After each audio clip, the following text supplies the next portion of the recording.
Boşluq, boşluq, boşluq. Gözünüz aydın Türkmen halkı, Türkmenistanlılar. Bugün bir qow habar var, sizlere bir qow täzelik var. Türkmenistanın kahramanı, batırı Nursultan Tağanova diýen gyzdygynymız deportasiýon lagerden çykypdyr, öýüne gelipdir. Deportasiýon lagerden onu çykaryp goýberdiler. Elhamdülillah, Allaha hamd bolsun. Hemem aýdyski Nursultan Tağanova gyzdygynymız, hoş geldin, sağ salamat geldin. Allah azza ve celle yüzüňi ýagt etsin. Bundan soňky bolan işlerde hem bizlere medet versin, kömek versin. Bu zalim diktatora aýrylmaklykda bizlere yürek versin Allah. Türkmenistanyň halky, Türkmenistanyň batyrlary, Türkmenistanyň halk hareketiniň tarapdarlary Nursultan Tağanova diýen gyzdygynymız çykypdyr. Bileňiz, muny Türkmen hakimiýeti üstüne şikayet edip Türkmenistana alkytjak bolup hareket etdi. Türkmenistana muny deportatyp alkytjak bolup hareket etdi. Elhamdülillah, Türkmenistan halky oýandy, hareket etdi. Hem de insan hukuklaryny gorayan idaralary hem bu işe goşulyp elinden geldikçe hareket etdiler. Türkiýe hakimiýeti hem muny Türkmenistana berip goýbermedi. Elhamdülillah, ýene bir gezek Türkiýe hakimiýeti Türkmenistanyň halkynyň tarabynda ekenligini görkezdi. Eger bu gyz Rossiýada ýa Gazagstanda ýa Kitayda bolsady, muny deportasiýa edip berip goýberýärdi. Ýöne Türkiýe hakimiýeti Türkmenleriň ýanynda ekenligini, musulmanlaryň ýanynda ekenligini ýene bir gezek özüni delilledi, görkezdi. Şoň üçin Türkiýe hakimiýetine hem teşekkür ederiz. Eger Türkiýe hakimiýeti islese bizleri şu ýerde miting geçirip hak tutup berip goýberler. Ýöne Allaha hamd bolsun. Çünkü Türkmenler hak ýolda öz hak hukugyny talap etdi. Türkmenistanyň halk hareketi hem özüniň hak hukuklaryny talap etdi. Şoň üçin hemmäňizi bazar günnäki boljak Türkmenistanyň halk hareketiniň mitinglerine çağırys, geliňler, bize goşulunlar. Durmaň. Çünkü alma beş ağzımıza döş diyen gurrun yok. Kim hareket etmese bereket yok. Harekete bereket.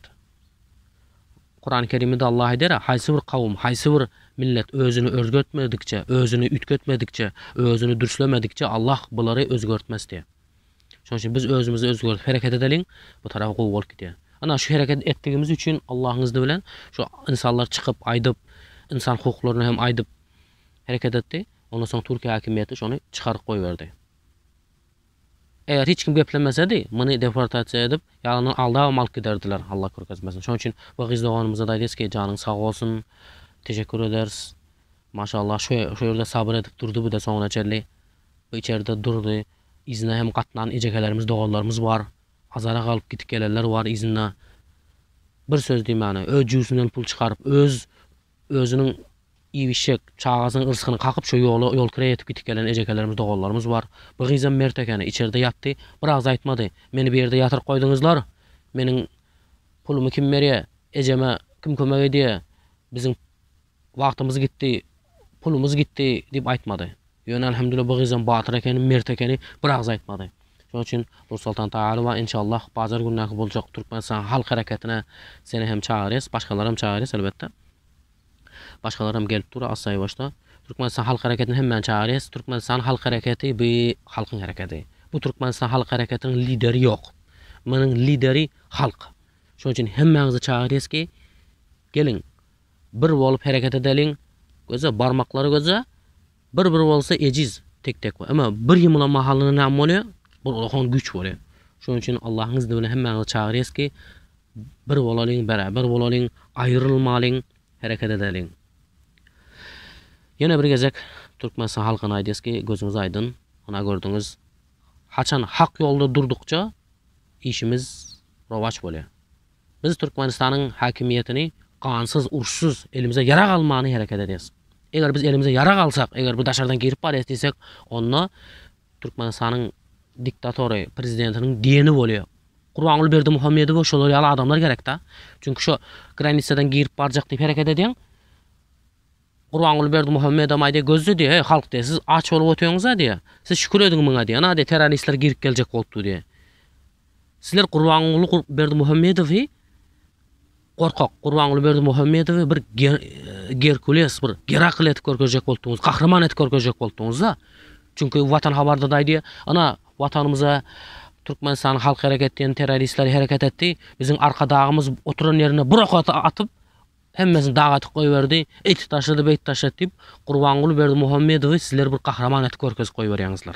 Şoň üçin elimize yara galmany gansız hereket edibereli şu ýerde miting ýoly bilen, tinçlik ýoly bilen hereket edibereli bu tarapy gowy bolýar, desip etse.